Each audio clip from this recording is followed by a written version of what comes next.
this has kind of led to like the anti-woke conservative crowd. I want to talk about them next, the quote-unquote anti-woke people. This has mostly become a shell game inside of conservative politics. It's been mostly a shell game. So due to the, and I think to explain this and to lead into this, conservative policies and causes have been very, very unpopular for the last 25 years. That's why, or for the last 30 years. That's why we've been trounced in every single election, really, since, and George Bush won by the skin of his teeth. George Bush the Younger won by the skin of his teeth over Al Gore, all these things. But if you look at all of the policies that quote-unquote conservatives, which again aren't conservatives at all, they stood for over time, it's like the endless war agenda, the neoliberal economics, all these, this endless free market nonsense, all this sort of thing, the erosion of the working class, the middle class. It's a very unpopular agenda. It's a very unpopular agenda. And this is why there has been nothing going for conservatives for decades. They've just campaigned on tax cuts and, all these other, they've just been lame. They haven't been cool in a very, very long time. And so the biggest thing that the right needed for a long time was relevance. They needed something cultural to get them out of that malaise that they've been in, instead of saying we need to go bomb Yemen or something, which we did bomb. Well, Obama bombed Yemen, but everyone bombs everybody these days, apparently, in our government, but that's beside the point. So the two things that did this, and the conservatives have gotten out of this, and this has been a good thing in some ways, the two things that have given them that cultural relevance were Donald Trump and woke culture, which jolted life into conservatives for the first time in decades.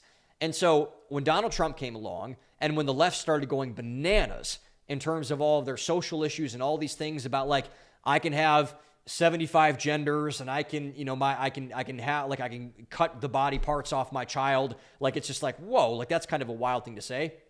And so really what conservatives did, this is the error that they've made, and this is why a lot of these grifters who are not conservatives but have been kind of attached to conservative causes, this is why they've been made relevant, because the reason why conservative thought has been made mainstream and have been discussed and really gave Donald Trump both of his victories in large part is not due to anything that they themselves have done. That's an important thing. The Republican Party is incompetent and has been for a very, very long time. It's starting to get some legs now, and hopefully that will continue. I wouldn't bet on it, but hopefully it's going to continue. But for the longest time, they were just a party of, Vivek Ramaswamy called this out when he was talking about how they needed to fire Ron McDaniel. He's like, conservatives are losers. You guys have lost so much over the time. You have allowed this insanity, this leftist craziness to overtake the country.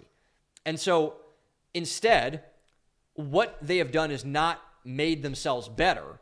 They have instead just been reactionary to the excesses of the left. They have not been proactive, they've been reactive. And this is why conservatives, quote unquote, love wokeness. They love it. They need it. Because it's the only thing outside of Trump, who they despise, that has made them relevant. Without wokeness, without woke culture, without Donald Trump, they got nothing. They're just like the Democrats are now. They're nothing. They got nothing. And it's also why you see a lot of resistance to the Trump agenda from the right, from the GOP. Trump is so anti-woke. He already signed the anti-DEI stuff. He already signed the whatever. And there's some things obviously that contradict that. But he's mostly been every one of his iconic lines, everything woke turns to shit, And so that's been kind of his claim to fame. But they're uncomfortable with him pushing against it. The fraudulent conservatives out there, they are uncomfortable with Donald Trump pushing against it, because if Trump quashes DEI, if he quashes all of these climate change stuff, he quashes this gender stuff, then they're actually going to have a conversation on policy. And for the longest time, conservative policy has been wildly unpopular with everybody. Everybody. So the GOP does not know where they derive their power from, and they don't want it to go away. They want the friction. They want the resistance. They want the leftism. That's why they're in bed with all the leftists. That's why it's a uniparty.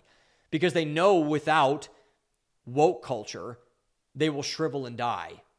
They will shrivel and die without it. And I just think that it's unbelievable that we've gotten to a point that conservative politicians have been so lampooned and so made fun of and so emasculated by so many different things that they just don't have an agenda. They don't have anything. And the only thing, there's a reason why a lot of people think when Donald Trump gets out of office, they're going to completely fall off the wagon again. And they very well could. Because knowing them, they're going to go back to their same unpopular things. They're going to push the wars again. They're going to push we can get greater efficiency. We can raise our GDP by like 1/10 of a percentage point or something if we, gut the middle class even more, like whatever. But I want to bring this up because this is important for the voters and the citizens to know who are on the right or who consider themselves conservatives or fans of Trump or whatever. Because without knowing this, we're going to fall for the same trap over and over and over again. We're going to fall for it over and over again. And this is why I am planting my flag in this. We cannot get away from Trump. Trump is the future of conservatism. He is.